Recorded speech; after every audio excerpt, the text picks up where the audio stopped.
Je fais un rêve. Washington, Martin Luther King, le 28 août 1963. Prononcé lors de la marche sur Washington, devant plus de 250 000 personnes, ce discours reste le texte le plus célèbre de Martin Luther King. Si vous souhaitez obtenir le texte en version papier, vous trouverez toutes les informations en description. Je vous souhaite une bonne écoute. Je suis heureux de me joindre à vous, aujourd'hui, pour participer à ce que l'histoire appellera la plus grande démonstration pour la liberté, dans les annales de notre nation. Il y a un siècle de cela, un grand Américain, qui nous couvre aujourd'hui de son ombre symbolique, signait notre proclamation d'émancipation. Ce décret capital se dresse comme un grand phare, illuminant d'espérance, les millions d'esclaves marqués au feu d'une brûlante injustice. Ce décret est venu, comme une aube joyeuse, terminer la longue nuit de leur captivité. Mais, 100 ans plus tard, le noir n'est toujours pas libre. 100 ans plus tard, la vie du noir est encore terriblement handicapée par les menottes de la ségrégation et les chaînes de la discrimination.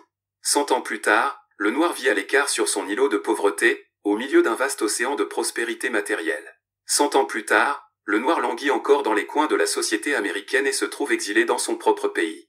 C'est pourquoi nous sommes venus ici, aujourd'hui, dénoncer une condition humaine honteuse. En un certain sens, nous sommes venus dans notre capitale nationale pour encaisser un chèque. Quand les architectes de notre République ont magnifiquement rédigé notre Constitution de la Déclaration d'indépendance, ils signaient un chèque dont tout Américain devait hériter.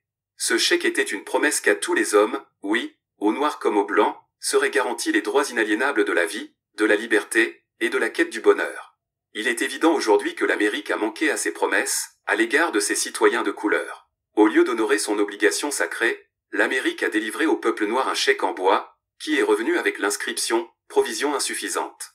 Mais nous refusons de croire qu'il n'y a pas de quoi honorer ce chèque, dans les vastes coffres de la chance, en notre pays. Aussi, sommes-nous venus encaisser ce chèque, un chèque qui nous donnera sur simple présentation, les richesses de la liberté et la sécurité de la justice. Nous sommes également venus, en ce lieu sacrifié, pour rappeler à l'Amérique les exigeantes urgences de l'heure présente. Ce n'est pas le moment de s'offrir le luxe de laisser tiédir notre ardeur, ou de prendre les tranquillisants, des demi-mesures. C'est l'heure de tenir les promesses de la démocratie.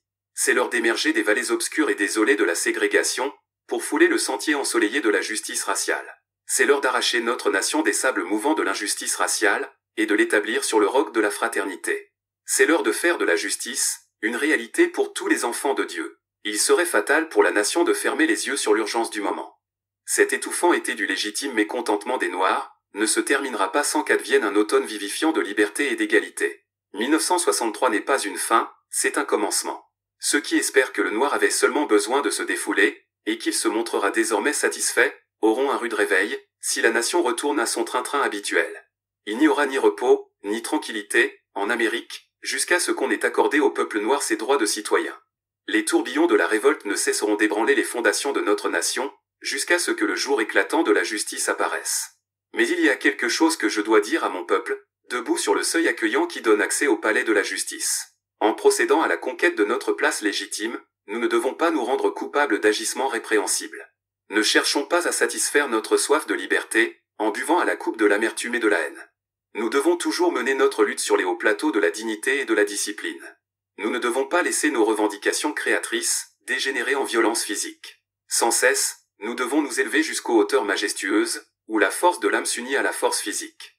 Le merveilleux esprit militant qui a saisi la communauté noire ne doit pas nous entraîner vers la méfiance de tous les blancs, car beaucoup de nos frères blancs, leur présence ici aujourd'hui en est la preuve, ont compris que leur destinée est liée à la nôtre. L'assaut que nous avons monté ensemble pour emporter les remparts de l'injustice doit être mené par une armée biraciale. Nous ne pouvons marcher tout seuls au combat. Et au cours de notre progression, il faut nous engager à continuer d'aller de l'avant ensemble. Nous ne pouvons pas revenir en arrière. Il y a des gens qui demandent aux militants des droits civiques. Quand serez-vous enfin satisfaits? Nous ne serons jamais satisfaits, aussi longtemps que le noir sera la victime d'indicibles horreurs, de la brutalité policière. Nous ne pourrons être satisfaits, aussi longtemps que nos corps, lourds de la fatigue des voyages, ne trouveront pas un abri dans les motels des grandes routes, ou les hôtels des villes. Nous ne pourrons être satisfaits, aussi longtemps que la liberté de mouvement du noir ne lui permettra guère que d'aller d'un petit ghetto à un ghetto plus grand. Nous ne pourrons être satisfaits, aussi longtemps que nos enfants, même devenus grands, ne seront pas traités en adultes et verront leur dignité bafouée par les panneaux, réservés aux blancs. Nous ne pourrons être satisfaits, aussi longtemps qu'un noir du Mississippi ne pourra pas voter et qu'un noir de New York croira qu'il n'a aucune raison de voter. Non, Nous ne sommes pas satisfaits et ne le serons jamais, tant que le droit ne jaillira pas comme l'eau, et la justice comme un torrent intarissable. Je n'ignore pas que certains d'entre vous ont été conduits ici par un excès d'épreuves et de tribulations. D'aucuns sortent à peine d'étroites cellules de prison. D'autres viennent de régions où leur quête de liberté leur a valu d'être battus par les orages de la persécution et secoués par les bourrasques de la brutalité policière. Vous avez été les héros de la souffrance créatrice. Continuez à travailler, avec la certitude que la souffrance imméritée vous sera rédemptrice. Retournez dans le Mississippi, retournez en Alabama, retournez en Caroline du Sud, retournez en Géorgie, retournez en Louisiane, retournez dans les taudis et les ghettos des villes du Nord, sachant que de quelque manière que ce soit, cette situation peut et va changer. Ne croupissons pas dans la vallée du désespoir. Je vous le dis, ici et maintenant, mes amis, bien que nous ayons à faire face à des difficultés aujourd'hui et demain, je fais toujours ce rêve, c'est un rêve profondément ancré dans l'idéal américain. Je rêve qu'un jour, notre pays se lèvera et vivra pleinement la véritable réalité de son credo. Nous tenons ces vérités pour évidentes par elles-mêmes, que tous les hommes sont créés égaux. Je rêve qu'un jour, sur les collines rousses de Géorgie, les fils d'anciens esclaves et ceux d'anciens propriétaires d'esclaves pourront s'asseoir ensemble à la table de la fraternité. Je rêve qu'un jour, même l'État du Mississippi, un État où brûlent les feux de l'injustice et de l'oppression, sera transformé en une oasis de liberté et de justice. Je rêve que mes 4 petits-enfants vivront un jour dans une nation où ils ne seront pas jugés sur la couleur de leur peau, mais sur la valeur de leur caractère. Je fais aujourd'hui un rêve. Je rêve qu'un jour, même en Alabama, avec ses abominables racistes, avec son gouverneur à la bouche pleine des mots « opposition » et « annulation », que là, même en Alabama, un jour, les petits garçons noirs et les petites filles blanches pourront se donner la main, comme des frères et sœurs. Je fais aujourd'hui un rêve. Je rêve qu'un jour, toute la vallée sera relevée, toutes les collines et toutes les montagnes seront rabaissées, que les endroits escarpés seront aplanis et les chemins tortueux redressés, la gloire du Seigneur sera révélée à tout être fait de chair. Telle est notre espérance. C'est la foi avec laquelle je retourne dans le sud. Avec cette foi, nous serons capables de distinguer, dans la montagne du désespoir, une pierre d'espérance. Avec cette foi, nous serons capables de transformer les discordes criardes de notre nation en une superbe symphonie de fraternité. Avec cette foi, nous serons capables de travailler ensemble, de prier ensemble, de lutter ensemble, d'aller en prison ensemble, de défendre la cause de la liberté ensemble, en sachant qu'un jour, nous serons libres. Ce sera le jour où tous les enfants de Dieu pourront chanter ces paroles, qui auront alors un nouveau sens. Mon pays, c'est toi, douce terre de liberté, c'est toi que je chante. Terre où sont morts mes pères, terre dont les pèlerins étaient fiers, que du flanc de chacune de tes montagnes, sonne la cloche de la liberté. Et, si l'Amérique doit être une grande nation, que cela devienne vrai.